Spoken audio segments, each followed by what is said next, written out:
Welcome back, house guests. This is Haunted House Calls.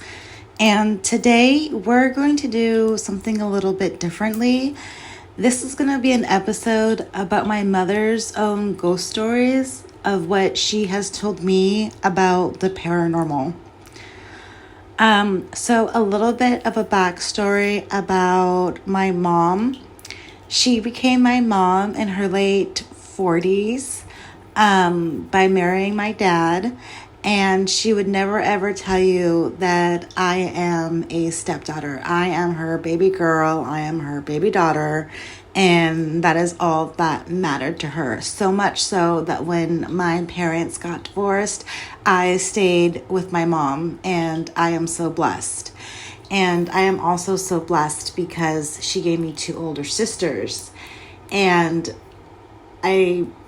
because of that, I value my mom's relationship so much more because I got the spiritual side of my mom. And I think my sisters got a little bit of a different experience with my mom. But my mom is the reason why, one, I think a lot of the paranormal activity happened, but two, just my fascination with the paranormal, which brings us here to this podcast. So my mom's stories. So she used to tell me that we are always supposed to be together. Like, we're always supposed to be in each other's lives. Like, we're soulmates. That's what she used to say to me growing up. And it was kind of nice because she was like Mary Poppins. So she used to wake me up singing Miss American Beauty and Miss America instead of an alarm clock. So yeah. But anyways, when I was younger, I think I asked my mom if there was any ghost stories, or I actually not really sure about what transpired and made this conversation happen. But she had told me that my dad's grandfather was worried about me and my dad because of her. He was afraid that she was going to hurt me and my dad. And he wanted to keep a close eye on us. And ironically, he was in the back closet, is what she said. And the backstory is that my biological mother wasn't so kind. And I guess maybe that's why my grandfather stuck so closely to us. So that's kind of cool. I don't think I've ever told my dad that, but I should. Another ghost story she told us was, she also told him that not to worry. She was going to take care of both me and my dad. Another ghost story that we had is, my parents visiting the hospital, and they're visiting the family friend, and they went to say their goodbyes, and then they made it to the parking lot, and they looked at each other, and they felt his loss. And I guess later they found out that he had passed away after they said their goodbyes. Also, my mother believed in ESP, telepathic communication. She believed you could do that if you concentrated really hard. And this only came up because I saw something on TV and I asked her about it.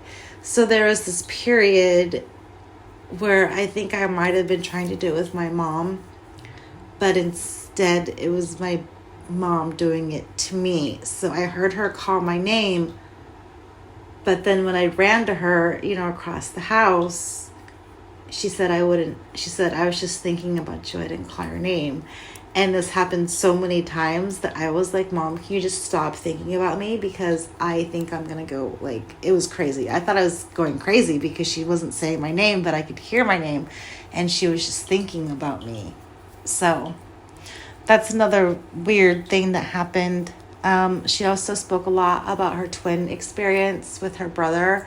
and being a fraternal twin and being able to feel each other, like finish each other's sentences, know what each other's feeling, even like physically. So if he had a headache, she had a headache. And that was like a special kind of bond that they had. And I guess it turns out it was like that with her sister too.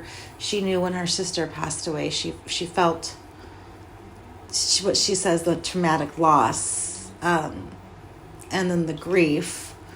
And I've always wondered if that grief was either her grief or if that grief was her nephew, which she stayed very, very close to after the passing. And we can get into a true crime crossover paranormal story about that too, because that's actually quite interesting. And then the final story that she had for me is I believe she was in her late 60s, early 70s. And it was the night before I was to give birth to my first. And she happily exclaimed that she can talk to dead people and she sees dead people. Like it was like a casual conversation. Like, oh, would you like a piece of pie? Hi, I see dead people. And so I asked her what she meant, and she said that she had this boyfriend at the senior center, and her definition of boyfriend is like they hold hands and they hang out at the senior center, and maybe go to Denny's. So she told me that he was also a widower, but that his deceased wife popped up to her and told her to tell him that it was okay to move on because he was really hesitant and it was a barrier to his happiness. And I guess my mom said it, and I guess he was okay with it. And they stayed together, I think, for a couple more years in that type of coupleship, situationship, I guess you would call it. But my mom always believed in the paranormal. I don't know if she believed me when I said the closet door opens and closes and the TV turns on and off. She always said it couldn't hurt me. But she was definitely the one to say, listen to nature, listen to the wind. There's people that are going to be in your life on purpose, and there's going to be people who are just going to be there for a blip. So look for the angels and look for the signs, and you would pick them up. So that's my mom's ghost stories. If you have any ghost stories that your parents have told you, please let me know. Email me at angelholdings84@gmail.com. And I'll see you next time, house guests. And I also do tarot readings for entertainment only. If you're interested, again, email me and we can get you a tarot reading. All right. Thanks, house guests. See you on the other side.